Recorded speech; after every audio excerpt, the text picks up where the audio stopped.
अज्जा से मिलकर बनता है।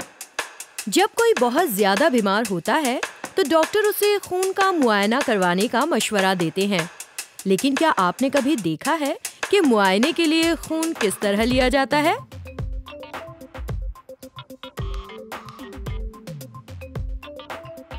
ये बहुत मामूली सा अम्ल है और इसमें सुई चुभने से ज्यादा दर्द नहीं होता।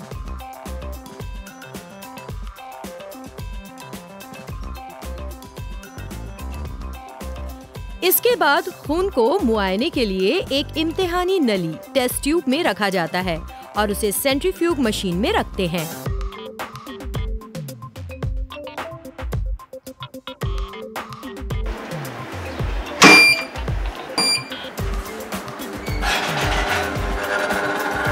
ये मशीन इम्तिहानी नली को बहुत रफ्तार से घुमाती है, जिससे खून के तमाम अज्जा अलग-अलग हो जाते हैं।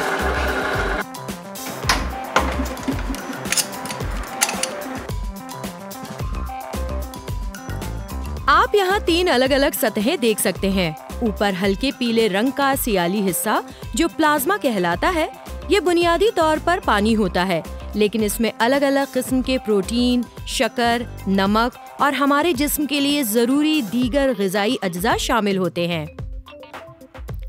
छोटे सफेद हिस्से में सफेद खून के खलियात और तख्तियां प्लेटलेट्स होते हैं। सफेद खून के खलियात एक सिपाही की तरह काम करते हैं और हमारे जिस्म में आकर हमें बीमार करने वाले बैरूनी जरासीम से लड़ते हैं। हमारे जिस्म से खून के बहाव को रोकने के लिए प्लेटलेट्स यानी खून की तख्तियां खून को मुंजमद कर देती हैं।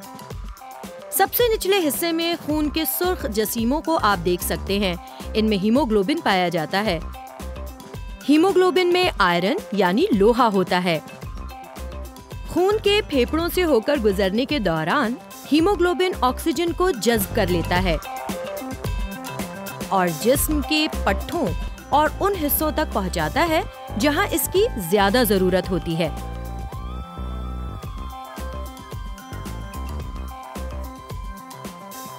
खून 4 अहम अज्जा यानी प्लाज्मा, खून की तख्तियां, खून के सफेद जसीमों और खून के सुर्ख जसीमों से मिलकर बनता है।